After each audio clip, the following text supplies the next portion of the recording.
അധ്യായം 3. ഞാനൊരു തടവുകാരനാണ്. അതറിഞ്ഞപ്പോൾ എനിക്ക് സഹിക്കാൻ കഴിഞ്ഞില്ല. ഞാൻ കോണികൾ കയറിയും ഇറങ്ങിയും ഓടി നടന്നു. കണ്ണിൽപ്പെട്ട എല്ലാ വാതിലുകളും തുറക്കാൻ നോക്കി. എല്ലാ ജനലുകളിലൂടെയും എത്തി നോക്കി. പക്ഷേ അല്പസമയത്തിനകം തന്നെ എൻ്റെ പരിപൂർണമായ നിസ്സഹായാവസ്ഥ ഞാൻ മനസ്സിലാക്കി. കുറച്ചു സമയം കഴിഞ്ഞു കാണും. എനിക്ക് ഭ്രാന്തായിരുന്നോ? കെണിയിൽപ്പെട്ട എലിയെപ്പോലെയല്ലേ ഞാൻ വെപ്രാളപ്പെട്ടിരുന്നത്? തികച്ചും നിസ്സഹായനാണെന്ന് കണ്ടപ്പോൾ ഞാൻ അനങ്ങാതെ ഒരിടത്തിരുന്നു. എൻ്റെ ജീവിതത്തിൽ ഒരിക്കലും ഞാൻ ഇത്രയും ശാന്തനായിരുന്നിട്ടില്ല. ഇനി എന്തു ചെയ്യണം? ഞാൻ ചിന്തിക്കാൻ തുടങ്ങി. വ്യക്തമായ ഒരു തീരുമാനത്തിൽ എത്താൻ കഴിഞ്ഞില്ല. ഒരു കാര്യം തീർച്ചയാണ്, എൻ്റെ ഉദ്ദേശ്യം പ്രഭുവിനോട് പറയുന്നത് നിഷ്പ്രയോജനമാണ്. ഞാൻ ബന്ധനത്തിലാണെന്ന് അദ്ദേഹത്തിന് നന്നായി അറിയാം. എന്നെ ഈ കോട്ടയിൽ അകപ്പെടുത്തിയത് തന്നെ അദ്ദേഹമാണ്. വ്യക്തമായ ഏതോ ചില ഉദ്ദേശങ്ങൾ ഉണ്ടായിരിക്കണം അതിന്. എല്ലാം അദ്ദേഹത്തോട് വിശ്വസിച്ച് തുറന്നു പറഞ്ഞാൽ അദ്ദേഹം എന്നെ ചതിക്കുകയേ ഉള്ളൂ. എൻ്റെ പദ്ധതികളും ഭയാശങ്കകളും എല്ലാം എന്നിൽ തന്നെ ഒതുക്കിവെച്ച് കണ്ണു തുറന്നു പിടിച്ചിരിക്കുകയേ നിവൃത്തിയുള്ളൂ. ഒന്നുകിൽ ഭയം ഒരു കുഞ്ഞിനെ എന്ന പോലെ എന്നെ വഞ്ചിക്കുകയാണ്, അല്ലെങ്കിൽ ഞാൻ പരിപൂർണമായ തകർച്ചയുടെ വക്കത്താണ്. എങ്കിൽ ഞാൻ എൻ്റെ ബുദ്ധിപരമായ എല്ലാ കഴിവുകളും എടുത്ത് പ്രയോഗിക്കേണ്ടിയിരിക്കുന്നു. ഞാൻ ഈ തീരുമാനത്തിലെത്തിയപ്പോഴേക്കും താഴെ ആ വലിയ വാതിൽ അടയ്ക്കുന്നതിൻ്റെ മുഴക്കം കേട്ടു. പ്രഭു തിരിച്ചു വന്നിരിക്കുന്നു. അദ്ദേഹം വായനാ മുറിയിലേക്ക് വന്നില്ല. അപ്പോൾ വളരെ മുൻകരുതലെടുത്തുകൊണ്ട് ഞാൻ എൻ്റെ മുറിയിലേക്ക് ചെന്നു. പ്രഭു എൻ്റെ കിടക്ക വിരിച്ച് ശരിപ്പെടുത്തുകയാണ്. വിചിത്രം തന്നെ, ഇതിൻ്റെ നിഗമനങ്ങളെ ദൃഢീകരിക്കുകയാണ്. ഇവിടെ വേലക്കാരൊന്നുമില്ല. പിന്നീട് വാതിൽ പഴുതിലൂടെ നോക്കിയപ്പോൾ അദ്ദേഹം മേശപ്പുറത്ത് ഭക്ഷണം എടുത്തു വെക്കുന്നതായി ഞാൻ കണ്ടു. അപ്പോൾ എനിക്ക് എൻ്റെ എല്ലാ സംശയങ്ങളും തീർന്നു. എല്ലാ ഭൃത്യവേലകളും അദ്ദേഹം തന്നെയാണ് ചെയ്യുന്നത്. എന്നെ ഇവിടേക്ക് കൊണ്ടുവന്ന വണ്ടിക്കാരനും അദ്ദേഹം തന്നെ ആയിരിക്കണം. അതൊരു ഭയജനകമായ ചിന്തയായിരുന്നു. എങ്കിൽ അദ്ദേഹം കൈ ഉയർത്തിപ്പിടിച്ച് ചെന്നായ്ക്കളെ അകറ്റിയതിൻ്റെ അർത്ഥം എന്തായിരിക്കും? ബിസ്ട്രിറ്റ്സിൽ ഞാൻ കണ്ട ജനങ്ങൾക്കും വണ്ടിയിലുണ്ടായിരുന്നവർക്കും എന്നെ ഓർത്ത് അത്രമാത്രം ഭയം തോന്നാൻ എന്തായിരിക്കും കാരണം? കുരിശും വെള്ളുള്ളിയും കാട്ടുറോസാപ്പൂവും മന്ത്രപ്പൊടിയും എനിക്ക് തന്നേൽപ്പിച്ചതിൻ്റെ അർത്ഥം എന്തായിരിക്കും? എൻ്റെ കഴുത്തിൽ ഈ കുരിശ് കെട്ടിത്തന്ന നല്ലവളായ സ്ത്രീയെ ഈശ്വരൻ അനുഗ്രഹിക്കട്ടെ. അത് തൊടുമ്പോഴെല്ലാം എനിക്ക് ആശ്വാസം ലഭിക്കുന്നു, കരുത്ത് വർദ്ധിക്കുന്നു. ഞാൻ എല്ലായ്പ്പോഴും അവഗണിച്ചു പോന്ന ഒരു വസ്തുവാണിത്. പക്ഷേ ഇപ്പോൾ ഞാനിതിൻ്റെ ശക്തി തികച്ചും മനസ്സിലാക്കുന്നു. ഏതായാലും ഡ്രാക്കുള പ്രഭുവിനെ പറ്റി കഴിയാവുന്നിടത്തോളം കാര്യങ്ങൾ അറിയാൻ ശ്രമിക്കാം. സംഭാഷണം വഴിതിരിച്ചു വിട്ടാൽ അദ്ദേഹം തന്നെക്കുറിച്ച് സംസാരിച്ചേക്കും. എന്നാലും സ്വയം സംശയാലുവാക്കുന്ന ഒരു കാര്യവും അദ്ദേഹത്തോട് പറയാതിരിക്കണം. അർദ്ധരാത്രി പ്രഭുവിനോട് ദീർഘനേരം സംസാരിച്ചു. ട്രാൻസിൽവാനിയയുടെ ചരിത്രത്തെപ്പറ്റി ഞാൻ പല ചോദ്യങ്ങളും ചോദിച്ചു. അദ്ദേഹം ആവേശപൂർവ്വം അതിനെപ്പറ്റി പറഞ്ഞു. ആളുകളെപ്പറ്റിയും വസ്തുതകളെപ്പറ്റിയും, പ്രത്യേകിച്ചും യുദ്ധങ്ങളെപ്പറ്റി. അതിനെപ്പറ്റി സംസാരിച്ചപ്പോൾ അദ്ദേഹം എല്ലാത്തിനും സാക്ഷിയായിരുന്നതുപോലെ തോന്നി. അതിന് അദ്ദേഹം ഒരു ന്യായവും പറഞ്ഞു. തന്നെപ്പോലെ ഒരു പ്രഭുവിന് നാടിൻ്റെ അഭിമാനം സ്വന്തം അഭിമാനവും നാട്ടുകാരുടെ മഹത്വം സ്വന്തം മഹത്വവുമാണ്. അവരുടെ വിധി തന്നെ തൻ്റെയും വിധി. തന്നെക്കുറിച്ച് പറഞ്ഞപ്പോൾ അദ്ദേഹം എല്ലായ്പ്പോഴും നാം എന്നാണ് പറഞ്ഞത്, ഒരു രാജാവ് സംസാരിക്കുന്നത് പോലെ. അദ്ദേഹം പറഞ്ഞതെല്ലാം എഴുതി വയ്ക്കാൻ കഴിഞ്ഞിരുന്നുവെങ്കിൽ അത്രമാത്രം മനോരഞ്ജകമാകുമായിരുന്നു അതെല്ലാം. അതിൽ അദ്ദേഹത്തിൻ്റെ രാജ്യത്തിൻ്റെ എല്ലാ ചരിത്രവും അടങ്ങിയിരുന്നു. സംസാരിക്കുമ്പോൾ അദ്ദേഹം വികാരഭരിതനായി പോയി. തൻ്റെ വെളുത്തു നീണ്ട മീശ തടവിക്കൊണ്ട് ആവേശത്താൽ നിരുദ്ധകണ്ഠനായി അദ്ദേഹം മുറിയിൽ ചുറ്റി നടന്നു. അദ്ദേഹം പറഞ്ഞ ഒരു കാര്യം ഞാൻ പ്രത്യേകം ഓർക്കുന്നു. അത് സ്വയം കുലമഹിമയെക്കുറിച്ചായിരുന്നു. സെക്കിലിസ് വംശത്തിൻ്റെ യുദ്ധവീര്യം, സിംഹരാജന്മാരെ പോലെ യുദ്ധം ചെയ്ത് ശത്രുക്കളുടെ രക്തം ചീന്തി അവരെ തോൽപ്പിച്ചോടിച്ച കഥകൾ. യുദ്ധവീര്യം മുറ്റിത്തുളുമ്പി നിന്നിരുന്ന ആ നല്ല നാളുകൾ പോയി. അപമാനകരമായ സമാധാനത്തിൻ്റെ ഈ ദിനങ്ങളിൽ രക്തം ഒരു അപൂർവ വസ്തുവായി തീർന്നിരിക്കുന്നുവെന്ന് അദ്ദേഹം ഖേദിച്ചു. അദ്ദേഹത്തിൻ്റെ കഥ അവസാനിക്കുമ്പോഴേക്ക് നേരം പുലരാറായിരുന്നു. ഞങ്ങൾ ഉറങ്ങാൻ പോയി. മെയ് 12. തനി സത്യങ്ങൾ മാത്രമേ ഞാൻ എഴുതുന്നുള്ളൂ. എൻ്റെ ഓർമ്മകൾ ഈ വിവരണത്തെ നിറം പിടിപ്പിക്കുന്നില്ല. ഇന്നലെ സന്ധ്യയ്ക്ക് പ്രഭു എന്നെ കാണാൻ വന്ന ഉടനെ ചില നിയമപ്രശ്നങ്ങളെപ്പറ്റിയും ചില പ്രത്യേകതരം ഇടപാടുകൾ ചെയ്യേണ്ടുന്ന രീതിയെപ്പറ്റിയും ചോദിക്കാൻ തുടങ്ങി. ആദ്യത്തെ ചോദ്യം: ഇംഗ്ലണ്ടിൽ ഒരാൾക്ക് 2 കൂടുതലോ നിയമോപദേഷ്ടാക്കളെ നിയമിക്കാമോ എന്നാണ്. വേണമെങ്കിൽ ഒരു ഡസൻ പേരെ തന്നെയാവാമെന്ന് ഞാൻ പറഞ്ഞു. പക്ഷേ ഒരിടപാടിന് ഒരാൾ മാത്രം ഉണ്ടാവുകയാണ് നല്ലത്. അദ്ദേഹം കാര്യങ്ങൾ ശ്രദ്ധിച്ചു മനസ്സിലാക്കുന്നത് പോലെ തോന്നി. പക്ഷേ ബാങ്ക് ഇടപാടുകൾ നോക്കാൻ ഒരാളും കപ്പൽ വ്യാപാര കാര്യങ്ങൾ നോക്കാൻ വേറൊരാളും, അങ്ങനെ ഓരോന്നിനും വെവ്വേറെ ആളുകൾ ഉണ്ടാവുന്നത് കൊള്ളാമോ എന്നാണ് പിന്നീട് അദ്ദേഹം ചോദിച്ചത്. കാര്യങ്ങൾ കുറെ കൂടി വിശദീകരിച്ചു പറയാൻ ഞാൻ ആവശ്യപ്പെട്ടു. അദ്ദേഹത്തിന്റെ വിവരണം കേട്ട ശേഷം ഞാൻ വീണ്ടും പറഞ്ഞു, നിയമോപദേഷ്ടാവ് എപ്പോഴും ഒരാളുണ്ടായാൽ മതി. രാജ്യത്തിന്റെ ഏത് ഭാഗത്തുള്ളതായാലും ഏത് തരം ഇടപാടായാലും അയാൾ ആ കാര്യം നോക്കിക്കൊള്ളും. അയാൾ സ്വന്തം ആൾക്കാർ മുഖേനയാണ് എല്ലാ കാര്യങ്ങളും നിർവഹിക്കുക. പക്ഷേ അദ്ദേഹം ചോദിച്ചു, എനിക്ക് നേരിട്ട് തന്നെ കാര്യങ്ങൾ നടത്തിക്കണമെങ്കിലോ? അതും ശരിയാണ്, ഞാൻ പറഞ്ഞു. തൻ്റെ എല്ലാ രഹസ്യങ്ങളും ഇടപാടുകളും ഏതെങ്കിലും ഒരാൾ മുഴുവനായി അറിയുന്നത് ഇഷ്ടപ്പെടാത്ത വ്യവസായികൾ ഓരോന്നിനും വെവ്വേറെ ആളെ നിയമിക്കുകയാണ് പതിവ്. കൊള്ളാം, അദ്ദേഹം പറഞ്ഞു. തുടർന്ന് അദ്ദേഹം പലതരം കൊള്ളക്കൊടുക്കകളെപ്പറ്റിയും സംസാരിച്ചു. ഓരോന്നും സംബന്ധിച്ചും ഉണ്ടാകാവുന്ന നീക്കുപോക്കുകളെപ്പറ്റി, വ്യാപാര കാര്യങ്ങളിൽ ഓർത്തിരിക്കാതെ വന്നുപെടാവുന്ന വൈഷമ്യങ്ങളെപ്പറ്റി, അവയ്ക്കെല്ലാം മുൻകൂട്ടി പ്രതിവിധി ചെയ്തു വെച്ചിരിക്കേണ്ടതിനെപ്പറ്റി എല്ലാം ഞങ്ങൾ ദീർഘമായി സംസാരിച്ചു. അദ്ദേഹത്തിന് എല്ലാ കാര്യങ്ങളും അറിയാം എന്നെനിക്ക് ബോധ്യമായി. അദ്ദേഹം ഒരൊന്നാം തരം നിയമോപദേഷ്ടാവായിരിക്കാൻ കൊള്ളാം. രാജ്യത്തിറങ്ങി വളരെയൊന്നും വ്യാപാരങ്ങളിൽ ഏർപ്പെട്ടിട്ടില്ലാത്ത ഒരാളെന്ന നിലയ്ക്ക് കാര്യങ്ങളെപ്പറ്റിയുള്ള അദ്ദേഹത്തിന്റെ ഗ്രഹിതം അത്ഭുതകരം തന്നെയായിരുന്നു. ഞാൻ ഉന്നയിച്ച പ്രശ്നങ്ങളെ സംബന്ധിച്ച് ഏതാണ്ടൊക്കെ തീരുമാനമായപ്പോൾ അദ്ദേഹം പെട്ടെന്ന് എഴുന്നേറ്റ് ചോദിച്ചു, നിങ്ങൾ നിങ്ങളുടെ ആദ്യത്തെ കത്തിനു ശേഷം നമ്മുടെ സുഹൃത്ത് ഹോക്കിൻസിനോ മറ്റാർക്കെങ്കിലുമോ എഴുതിയോ? കുറച്ചൊരു കാലുഷ്യത്തോടെയാണ് ഞാനതിന് മറുപടി പറഞ്ഞത്. ഞാൻ ആർക്കും എഴുതിയില്ല, എനിക്കതിന് സൗകര്യം കിട്ടിയില്ല. എന്നാൽ എൻ്റെ കൊച്ചു ചങ്ങാതി, ഇപ്പോൾ എഴുതിക്കോളൂ. അദ്ദേഹം തൻ്റെ കനത്ത കൈ എൻ്റെ ചുമലിൽ വെച്ചിട്ട് പറഞ്ഞു, നമ്മുടെ സുഹൃത്തിനോ മറ്റാർക്കെങ്കിലുമോ എഴുതിക്കൊള്ളൂ. പിന്നെ ഒരു കാര്യം, നിങ്ങൾക്കിഷ്ടമാണെങ്കിൽ ഇവിടെ ഒരു മാസം എൻ്റെ കൂടെ താമസിക്കുക. ഞാൻ അത്രയ്ക്കും നീണ്ട് ഇവിടെ കൂടണോ? ഞാൻ ചോദിച്ചു. അതിനെപ്പറ്റി ഓർത്തപ്പോൾ എൻ്റെ ഹൃദയമാകെ മരവിച്ചുപോയി. എൻ്റെ ആഗ്രഹം അതാണ്. അല്ല, വയ്യെന്ന് പറഞ്ഞാൽ എനിക്കത് സമ്മതമല്ല. നിങ്ങളുടെ യജമാനൻ അഥവാ മേലധികാരി തൻ്റെ പ്രതിനിധിയായി ഒരാളെ എൻ്റെ അരികിലേക്ക് നിയോഗിച്ചപ്പോൾ എൻ്റെ ആവശ്യമറിഞ്ഞ് പ്രവർത്തിക്കണമെന്നാണ് ഉദ്ദേശിച്ചിട്ടുള്ളത്. അതാണല്ലോ കാര്യം, അല്ലേ? ഞാൻ എന്തു ചെയ്യും? സമ്മതം മൂളുകയല്ലാതെ. മിസ്റ്റർ ഹോക്കിൻസിൻ്റെ താല്പര്യങ്ങളാണ്, എൻ്റെ താല്പര്യങ്ങളല്ല ഇവിടെ പ്രധാനം. അദ്ദേഹത്തെ പറ്റിയല്ലാതെ എന്നെപ്പറ്റി ചിന്തിക്കാൻ അവകാശമുണ്ടോ? മാത്രമല്ല, ഡ്രാക്കുള പ്രഭു സംസാരിക്കുമ്പോൾ അദ്ദേഹത്തിൻ്റെ കണ്ണിൽ സ്ഫുരിച്ചു കണ്ട ദീപ്തിവിശേഷം എന്നെ ഓർമ്മപ്പെടുത്തി. ഞാനിവിടെ തടവുകാരനാണ്. ഞാൻ മറിച്ച് കരുതിയിട്ടും കാര്യമൊന്നുമില്ല. എൻ്റെ മുഖത്തെ സമ്മതഭാവം കണ്ടപ്പോൾ പ്രഭു സന്തുഷ്ടനായി.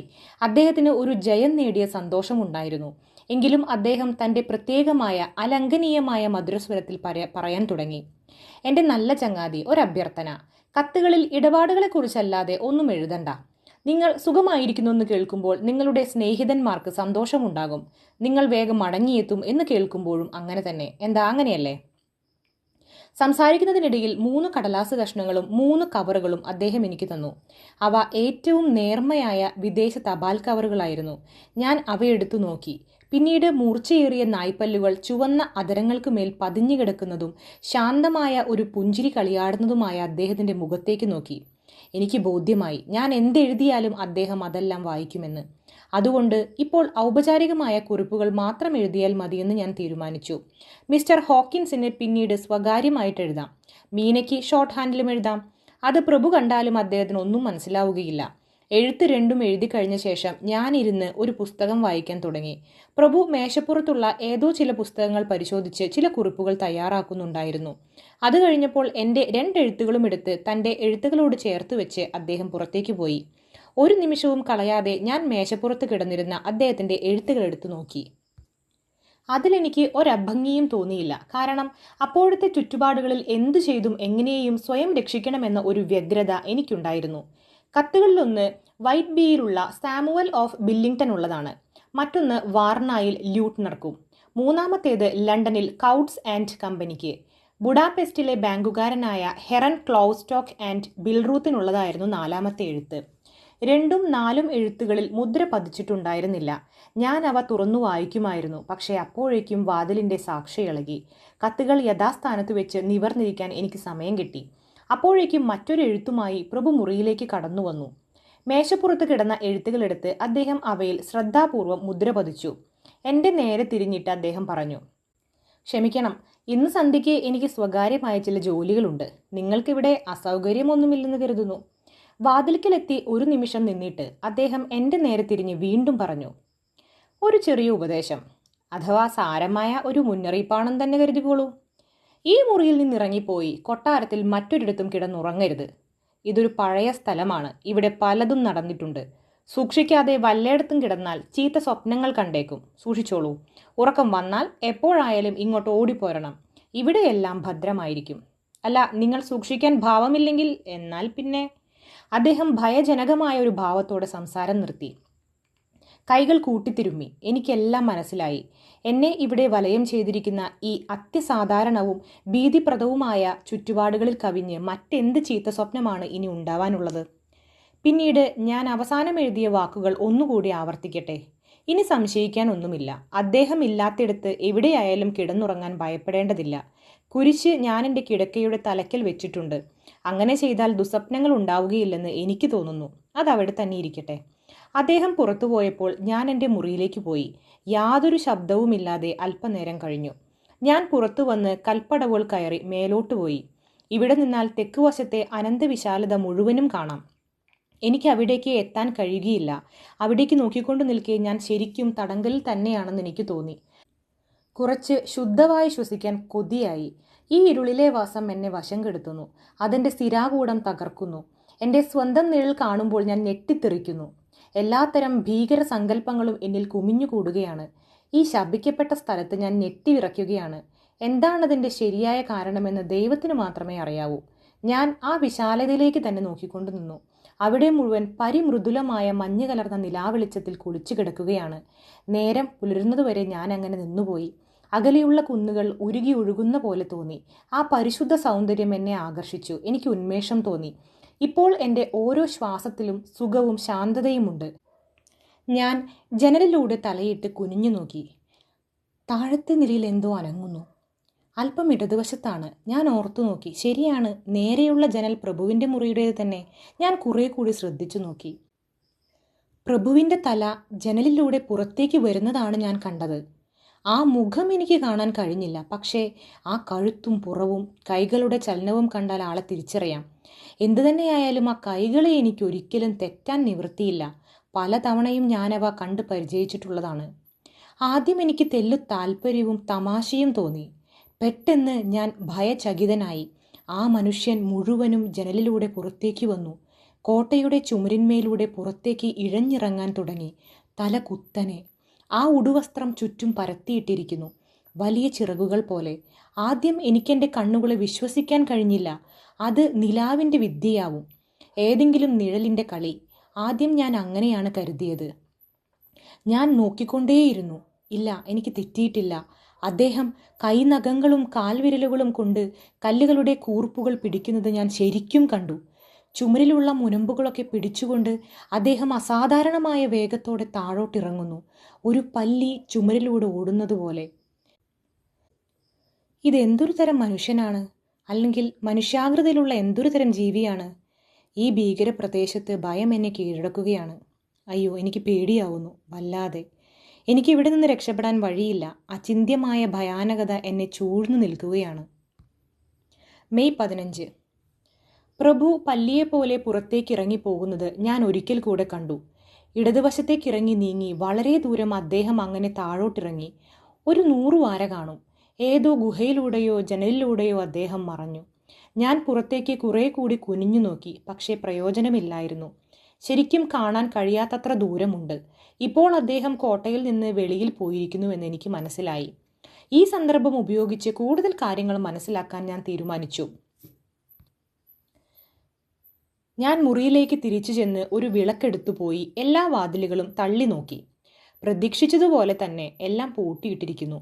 പൂട്ടുകൾ താരതമ്യേന പുതിയവയുമാണ്. ഞാൻ ഹാളിലേക്ക് കൽപ്പടവുകൾ ഇറങ്ങി. ആദ്യമായി കടന്നു വന്ന സ്ഥലമാണിത്. ബോൾട്ടുകൾ എളുപ്പത്തിൽ വലിച്ചു നീക്കാൻ എനിക്ക് സാധിച്ചു. ആ കൂറ്റൻ ചങ്ങലയുടെ കൊളുത്ത് ഊരാനും പ്രയാസമുണ്ടായിരുന്നില്ല. പക്ഷേ വാതിൽ പൂട്ടിയിരുന്നു. താക്കോലില്ലതാനും. പ്രഭുവിൻ്റെ മുറിയിലുണ്ടായിരിക്കും താക്കോൽ. അദ്ദേഹത്തിൻ്റെ മുറി പൂട്ടിയിരിക്കുന്നുവോ എന്ന് നോക്കാം. താക്കോൽ കിട്ടിയാൽ ഞാൻ രക്ഷപ്പെട്ടു. എല്ലാ കോണികളും ഞാൻ കയറിയിറങ്ങി. എല്ലാ ഇടനാഴികളിലൂടെയും നടന്നു. വാതിലുകളൊക്കെ വലിച്ചു നോക്കി. ഹാളിന് തൊട്ടടുത്തുള്ള 1-2 കൊച്ചുമുറികൾ തുറന്നു കിടന്നിരുന്നു. പൊടികൊണ്ട് മൂടി ചിതൽ പിടിച്ച ചില പഴഞ്ചൻ സാമാനങ്ങളല്ലാതെ അവിടെ മറ്റൊന്നും തന്നെ ഉണ്ടായിരുന്നില്ല. അവസാനം മുകളിൽ കോണിയുടെ അപ്പുറത്തുള്ള ഒരു വാതിൽ കണ്ടെത്തി. പൂട്ടിക്കിടക്കുകയാണെന്ന് തോന്നിയെങ്കിലും കുറച്ച് ബലം പ്രയോഗിച്ചപ്പോൾ അതൊന്നനങ്ങി. അത് പൂട്ടിയിരുന്നില്ല. വിജാഗിരികൾ കറ പിടിച്ച് ഉറച്ചുപോയതാണ്. ഇതാ ഒരവസരം കിട്ടിയിരിക്കുന്നു. ഇതെനിക്ക് വീണ്ടും കിട്ടിയില്ലെന്നു വരാം. ഞാൻ കിണഞ്ഞ് പരിശ്രമിച്ചു. കുറച്ചു നേരത്തെ മൽപ്പിടുത്തത്തിന് ശേഷം അത് തുറന്നു. ഞാൻ അകത്ത് കടന്നു. ഞാനിപ്പോൾ കോട്ടയുടെ താഴത്തെ നിലയിലാണ്. എനിക്ക് പരിചയമുള്ള മുറികളിൽ നിന്ന് കുറെ വലത്തോട്ടു മാറി ഒരു ഭാഗത്ത് ജനലിലൂടെ നോക്കിയപ്പോൾ മുറികൾ നിരയായി തെക്കോട്ട് നീണ്ടു കിടക്കുകയാണെന്ന് മനസ്സിലാക്കാൻ കഴിഞ്ഞു. അങ്ങേയറ്റത്തെ മുറിയിൽ തെക്കോട്ടും പടിഞ്ഞാറോട്ടും തുറക്കാവുന്ന ജനലുകളുണ്ട്. ഇരുവശത്തും കൂറ്റൻ മലഞ്ചെരിവുകളാണ്. ഒരു കൂറ്റൻ പാറക്കൂട്ടത്തിന്റെ മൂലയിലാണ് കോട്ട പണിതിട്ടുള്ളത്. അതിനാൽ 3 വശവും പാറയിടുക്കുകളാണ്. കാറ്റും വെളിച്ചവും പോലും എത്തുകയില്ല. ആകപ്പാടെ ഭദ്രം. പടിഞ്ഞാറു വശത്ത് വലിയ താഴ്വരയാണ്. അങ്ങകലെ മലനിര. അതങ്ങനെ മേലോട്ടുയർന്നുയർന്നു പോകുന്നു. കോട്ടയുടെ ഈ ഭാഗമായിരുന്നിരിക്കണം പണ്ട് കാലത്ത് അന്തഃപുര സ്ത്രീകൾ ഉപയോഗിച്ചിരുന്നത്. ഇവിടെയുള്ള ഗൃഹോപകരണങ്ങളൊക്കെ കൂടുതൽ സുഖപ്രദങ്ങളാണ്. ജാലകങ്ങൾക്ക് കർട്ടനുകൾ ഉണ്ടായിരുന്നില്ല. മഞ്ഞ നിറം കലർന്ന നിറഞ്ഞ നിലാവ് അകത്തേക്ക് ഒഴുകി വീഴുന്നു. നല്ല പ്രകാശം. നിറങ്ങൾ പോലും തിരിച്ചറിയാം. ഇവിടമാകെ പൊടിയിൽ മുങ്ങിക്കിടക്കുകയാണ്. വെട്ടിത്തിളങ്ങുന്ന പൂനിലാവിൽ എൻ്റെ വിളക്ക് നിഷ്പ്രഭമായി പോയി. എങ്കിലും അതെൻ്റെ കയ്യിലുണ്ടെന്നതും സമാധാനമാണ്. കാരണം ഇവിടത്തെ ശ്മശാന നിശബ്ദത എന്നെ ആകെ മരവിപ്പിച്ചിരിക്കുന്നു. ഞാൻ നിന്ന് വിറയ്ക്കുകയായിരുന്നു. ഈ പ്രഭുവിൻ്റെ സാമീപ്യം ഞാൻ വെറുക്കുന്നു. എനിക്കിനി ആ മുറിയിൽ ജീവിക്കാൻ വയ്യ. ഇവിടെ നിൽക്കുന്നത് അതിലും ഭേദമാണ്. ഞാൻ സ്വയം നിയന്ത്രിക്കാൻ ശ്രമിച്ചു. ഇപ്പോൾ കുറെ ശാന്തത കൈവന്നതുപോലെ. ഇവിടെ ഞാനൊരു ചെറിയ മേശപ്പുറത്താണ് ഇരിക്കുന്നത്. ഒരുപക്ഷെ പണ്ട് ഇതിന്മേൽ വെച്ച് സുന്ദരിമാരായ പെൺകുടികൾ പ്രേമലേഖനം എഴുതിയിരിക്കാം. ഇപ്പോൾ ഞാൻ ഇവിടെ വെച്ച് ഡയറി കുറിപ്പുകൾ എഴുതുകയാണ്. മെയ് 16 രാവിലെ. ദൈവം എനിക്ക് ഭ്രാന്ത് പിടിപ്പിക്കാതിരിക്കട്ടെ. ഞാൻ അത്രയും തകർന്നിരിക്കുന്നു. രക്ഷാബോധമൊക്കെ പഴങ്കഥകളായിരിക്കുന്നു. ഇവിടെ ഇനി ഒരൊറ്റ കാര്യമേ ആശിക്കാനുള്ളൂ. എനിക്ക് ഭ്രാന്ത് പിടിച്ചു കഴിഞ്ഞിട്ടില്ലെങ്കിൽ ഇനി പിടിക്കാതിരിക്കട്ടെ. ശപിക്കപ്പെട്ട സ്ഥലത്ത് സംഭവിച്ചുകൊണ്ടിരിക്കുന്ന നശിച്ച കാര്യങ്ങളെപ്പറ്റി ചിന്തിക്കാൻ തുടങ്ങിയാൽ ബുദ്ധിഭ്രമം പിടിക്കാതിരിക്കില്ല. പ്രഭുവിനെപ്പറ്റി എനിക്ക് ഭയമില്ല. അദ്ദേഹം മാത്രമേ എനിക്കൊരു രക്ഷയുള്ളൂ. അതും ഇവിടെ അദ്ദേഹത്തിൻ്റെ കാര്യങ്ങൾ നോക്കിക്കൊണ്ടിരിക്കുമ്പോൾ മാത്രം. പരമകാരുണികനായ ദൈവമേ, ഞാൻ സ്വസ്ഥനായിരിക്കട്ടെ. കാരണം അതിനപ്പുറം ഭ്രാന്തായിരിക്കും. എല്ലാ കാര്യങ്ങളും ഒട്ടും തന്നെ വിട്ടുകളയാതെ ഈ ഡയറിയിൽ കുറിച്ചിടുന്നത് മാത്രമാണ് തെല്ല് സമാധാനം തരുന്നത്. അപ്പോൾ പ്രഭുവിൻ്റെ താക്കീത് എന്നെ ഭയപ്പെടുത്താൻ തുടങ്ങി. അതിനെപ്പറ്റി ചിന്തിക്കുമ്പോഴാണ് ഭയം വർദ്ധിക്കുന്നത്. ഇപ്പോൾ അദ്ദേഹത്തിന് എൻ്റെ മേൽ ഭയാനകമായ ഒരു നിയന്ത്രണം കിട്ടിയിരിക്കുകയാണ്. അദ്ദേഹം എന്തു പറയുമെന്ന് ഞാൻ ഭയപ്പെടുന്നു. എഴുതി തീർന്ന് ഡയറിയും പേനയും ഞാൻ പോക്കറ്റിൽ സൂക്ഷിച്ചു. എനിക്കുറക്കം വരുന്നു. പ്രഭുവിൻ്റെ വാക്കുകൾ ഹൃദയത്തിൽ പ്രതിധ്വനിക്കുകയാണ്. എനിക്കൊരു രസം തോന്നി. അതനുസരിച്ചില്ലെങ്കിൽ എന്താ? കൺപോളകൾ കനം തൂങ്ങാൻ തുടങ്ങി. മയക്കം വരുന്നതുപോലെ തോന്നുന്നു. പൂനിലാവ്. നല്ല കുളിർമയുണ്ട്. അപ്പുറത്ത് തുറന്നു കിടക്കുന്ന വിശാലത. തീരുമാനിച്ചു. ഇന്ന് ഞാൻ പിശാചു ബാധിച്ച ആ മുറിയിലേക്ക് മടങ്ങുകയില്ല. ഇവിടെ കിടന്നുറങ്ങും. അതീതകാലത്ത് മുഗ്ധരൂപിണികളായ കന്യകമാർ കൊടും ക്രൂരമായ യുദ്ധക്കളത്തിൽ പൊരുതിക്കൊണ്ടിരിക്കുന്ന തങ്ങളുടെ കാമുകന്മാരെ ചൊല്ലി അന്തരാ തേങ്ങിക്കൊണ്ടിരിക്കുമ്പോഴും ആടിപ്പാടി തങ്ങളുടെ മധുരോദാരമായ ജീവിതം നയിച്ചിരുന്നത് ഇവിടെയാണ്. ഞാൻ മൂലയിൽ കിടന്നിരുന്ന ഒരു വലിയ സോഫ വലിച്ചിട്ടു. ഇപ്പോൾ എനിക്ക് പുറത്തെ അനന്തവിശാലമായ സുന്ദര ദൃശ്യം കണ്ടുകൊണ്ട് കിടക്കാം. അതിൽ പറ്റിയിട്ടുള്ള പൊടി തട്ടിക്കളയുക കൂടി ചെയ്യാതെ ഞാൻ കിടന്നു. ഉറങ്ങിയിട്ടുണ്ടാവുമെന്നാണ് തോന്നുന്നത്. പക്ഷേ എനിക്ക് ഭയമാവുന്നു. കാരണം പിന്നീട് നടന്നതെല്ലാം തികച്ചും യഥാർത്ഥമാണ്. ഇപ്പോൾ ഈ നിറഞ്ഞ പ്രഭാത സൂര്യകിരണങ്ങൾ ഏറ്റുകൊണ്ടിരിക്കുമ്പോൾ ഇന്നലെ ഞാൻ ഉറങ്ങുകയായിരുന്നുവെന്ന് തീരെ വിശ്വസിക്കാൻ നിവൃത്തിയില്ലാത്തത്രയും പച്ചപ്പരമാർത്ഥം. ഞാൻ തനിച്ചല്ലെന്ന് തോന്നി. അതേ മുറി. ഞാൻ എത്തിയതിനു ശേഷം യാതൊരു മാറ്റവും വന്നിട്ടില്ല. നിലത്ത് അടിഞ്ഞു കിടന്നിരുന്ന പൊടിയിൽ എൻ്റെ കാലടിപ്പാടുകൾ. നിറഞ്ഞ നിലാവിൽ ഞാൻ വ്യക്തമായി അവ കണ്ടു. എൻ്റെ എതിരിൽ ചന്ദ്രികയിൽ കുളിച്ച് 3 യുവതികൾ. പെട്ടെന്ന് അവരെ കണ്ടപ്പോൾ ഞാൻ സ്വപ്നം കാണുകയാണെന്ന് ശങ്കിച്ചു. കാരണം നല്ല നിലാവുണ്ടായിരുന്നിട്ടും നിലത്ത് അവരുടെ നിഴലില്ല. അവരെൻ്റെ അരികിലേക്ക് വന്നു. തെല്ലു നേരം എന്നെ ഉറ്റുനോക്കി നിന്നു. പിന്നീട് തമ്മിൽ തമ്മിൽ പിറുപിറുത്തു. 2 പേർ സ്വല്പം കറുത്തിട്ടാണ്. നീണ്ടുയർന്ന മൂക്കുകൾ പ്രഭുവിൻ്റേതുപോലെ തന്നെ. കറുത്ത് തുളച്ചു കയറുന്ന വലിയ കണ്ണുകൾ. മങ്ങിയ മഞ്ഞ നിറം കലർന്ന ആ മുഖത്ത് ആ കണ്ണുകൾ ചുവന്ന് തിളങ്ങി. മൂന്നാമത്തവൾ മനോഹാരിണിയാണ്. സൗന്ദര്യത്തിൻ്റെ സ്നിഗ്ധ മനോഹരമായ മൂർത്തീകരണം. നീണ്ട് ചുരുണ്ട് മുറ്റിയ തങ്കവർണ്ണമായ തലമുടി, നീലരത്ന കല്ലുകൾ പോലെയുള്ള കണ്ണുകൾ. എനിക്ക് ആ മുഖം പരിചയമുള്ളതുപോലെ തോന്നി. ഏതോ ഒരു പേടി സ്വപ്നത്തോട് ബന്ധപ്പെട്ട ഒരോർമ്മ. പക്ഷെ എവിടെ വെച്ച്? അപ്പോൾ എനിക്ക് ഒന്നും ഓർക്കാൻ കഴിഞ്ഞില്ല. 3 പേർക്കും വെളുത്ത് തിളങ്ങുന്ന പല്ലുകളുണ്ട്. മാണിക്യം പോലെയുള്ള ആ മദാലസമായ ചുണ്ടുകളുടെ നടുവിൽ അവ മുത്തുകൾ പോലെ തിളങ്ങുന്നു. അത് കണ്ടപ്പോൾ എനിക്കെന്തോ ഒരസുഖം തോന്നി, അതിയായ ഭയവും. എൻ്റെ ഹൃദയത്തിൽ ഒരു ദാഹം. അവർ ആ ചെഞ്ചുണ്ടുകൾ അമർത്തി എന്നെ ഒന്ന് ചുംബിച്ചെങ്കിൽ. ഇതെഴുതാൻ കൊള്ളില്ല. ഇന്നല്ലെങ്കിൽ നാളെ ഇത് മീനയുടെ കണ്ണിൽ പെട്ടേക്കും. അതവളെ നോവിക്കുകയും ചെയ്യാം. പക്ഷെ സത്യം അതാണ്. അവർ എന്തോ കുശുകുശുത്തു. പിന്നീട് 3 പേരും ഒന്നിച്ച് പൊട്ടിച്ചിരിച്ചു. സംഗീത സാന്ദ്രമായ ചിരി. പക്ഷേ അതിനെന്തോ ഒരു പരുപരിപ്പുണ്ടായിരുന്നു. മനുഷ്യ കണ്ടത്തിൻ്റെ മൃദുലതയിലൂടെയല്ല ആ ശബ്ദം വരുന്നതെന്ന് തോന്നി. വെള്ളം നിറച്ച കുപ്പി ഗ്ലാസുകൾ പൊട്ടിത്തകരുന്നതുപോലെ. അസഹ്യതയോ മാധുര്യമോ എന്തൊക്കെയോ. ആ സുന്ദരി കപട പ്രേമ നാട്യത്തോടെ തലകുലുക്കി. മറ്റു 2 പേരും കൂടെ അവളെ പ്രോത്സാഹിപ്പിച്ചു. ഒരുവൾ പറഞ്ഞു, തുടങ്ങിക്കോളൂ, നീയാണ് ആദ്യം, പിന്നെ ഞങ്ങൾ. തുടങ്ങാനുള്ള അവകാശം നിനക്കാണ്. മറ്റവൾ തുടർന്നു, ഇദ്ദേഹം യുവാവാണ്, കരുത്തനും.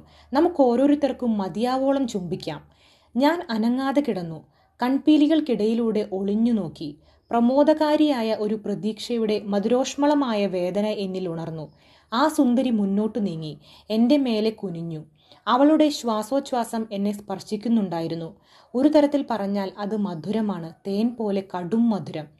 ആ സ്വരത്തിനുള്ളതുപോലെ തന്നെ കുത്തിത്തറയ്ക്കുന്ന വാസന ആ ശ്വാസഗതിയിലും അനുഭവപ്പെട്ടു. ആ മാധുര്യത്തിനിടയിലും മടുപ്പിക്കുന്ന ഒരു കയ്പ്, ചോരയുടെ മണം പോലെ. കൺപോളകൾ തുറക്കാൻ എനിക്ക് ഭയമായിരുന്നു. എങ്കിലും കൺപീലികൾക്കിടയിലൂടെ എനിക്ക് വ്യക്തമായി കാണാൻ കഴിഞ്ഞു. ആ പെൺകിടാവ് മുട്ടുകുത്തി നിന്നു. നൊട്ടി നുണഞ്ഞുകൊണ്ട് ആ മുഖത്ത് വ്യക്തമായ ഒരു മദാലസത സ്ഫുരിച്ചിരുന്നു. അത് രോമാഞ്ചജനകവും അതേസമയം തന്നെ ചെടിപ്പിക്കുന്നതുമായിരുന്നു. കഴുത്ത് താഴ്ത്തിയപ്പോൾ അവൾ ശരിക്കും ചുണ്ടൊന്ന് നക്കി തുടച്ചു. വന്യമൃഗങ്ങളെപ്പോലെ തന്നെ. ആ ചെഞ്ചുണ്ടുകളിലും മൂർച്ചയുള്ള വെള്ളപ്പല്ലുകളെ തഴുകുന്ന തുടുത്ത നാവിലും ഉള്ള ജലാർദ്രമായ തിളക്കം പൂനിലാവിൽ ഞാൻ നന്നായി കണ്ടു. അവളുടെ തല താണു വന്നു. ആ ചുണ്ടുകൾ എൻ്റെ മുഖവും താടിയും കഴിഞ്ഞ് താഴോട്ടു പോകുന്നു. അതെൻ്റെ തൊണ്ടയിൽ അമരാൻ ഭാവിക്കുകയാണ്. അവൾ തെല്ലിട നിന്നു. പല്ലും ചുണ്ടുകളും വീണ്ടും നക്കി തുടച്ചു. നൊട്ടി നുണയ്ക്കുന്ന ശബ്ദം ഞാൻ വ്യക്തമായി കേട്ടു. അവളുടെ ഊഷ്മളമായ നിശ്വാസം എൻ്റെ കഴുത്തിലേറ്റു. എൻ്റെ തൊണ്ടയിലൊരു തരിതരിപ്പ്. ഇക്കിളിപ്പെടുത്താൻ ചൂണ്ടിയ വിരൽ അരികിലേക്ക് വരുമ്പോഴെന്ന പോലെ എൻ്റെ കഴുത്തിലെ തൊലിയിലെ ഉപബോധാവസ്ഥയിൽ അവളുടെ പരിമൃദുലമായ വിറയ്ക്കുന്ന ചുണ്ടുകൾ സ്പർശിച്ചു. മൂർച്ചയുള്ള 2 പല്ലുകൾ അവിടെ തൊട്ടു. അവയവിടെ വിശ്രമിക്കുകയാണെന്ന് തോന്നി. ഞാൻ കണ്ണുകളടച്ച് കാത്തു കിടന്നു. എൻ്റെ ഹൃദയം ദ്രുതതരം മിടിക്കുന്നുണ്ട്. അപ്പോൾ പെട്ടെന്ന് മറ്റൊരു ബോധം ഇടിവാള് പോലെ എന്നിലൂടെ കടന്നുപോയി. പ്രഭു അരികിൽ നിൽക്കുന്നു. അദ്ദേഹം കൊടുങ്കാറ്റുപോലെ കോപിച്ചിരിക്കുകയാണ്. ഞാൻ അറിയാതെ കണ്ണു തുറന്നു. അദ്ദേഹത്തിൻ്റെ കരുത്തുറ്റ കൈ ആ പെൺകിടാവിൻ്റെ ലോലമായ കഴുത്ത് പിടിച്ച് ഞെരിക്കുകയാണ്. അദ്ദേഹം അവളെ ഊക്കിൽ പിറകോട്ട് വലിച്ചു. ആ ചോരക്കണ്ണുകൾ കോപം കൊണ്ട് ഒന്നുകൂടി കലങ്ങി. വെളുത്ത പല്ലുകൾ ആവേശം കൊണ്ട് ഞെരിഞ്ഞു. ആ തുടുത്ത കപോലങ്ങൾ വികാരാവേശം കൊണ്ട് ജ്വലിച്ചു. പ്രഭു, ഒരു പിശാചിന് പോലും ഇത്രയും ക്രൂരതയും ഭീതിതമായ കോപാവേശവും ഉണ്ടാവുകയില്ല. അദ്ദേഹത്തിൻ്റെ കണ്ണുകൾ ജ്വലിക്കുക തന്നെയായിരുന്നു. അവയിലെ തുടുത്ത പ്രകാശം അത് നരകത്തീ ജ്വാലകൾ പോലെ വെട്ടിത്തിളങ്ങുന്നതായിരുന്നു. അദ്ദേഹത്തിൻ്റെ മുഖം ശവത്തിൻ്റേതുപോലെ വെറുങ്ങലിച്ചിരുന്നു.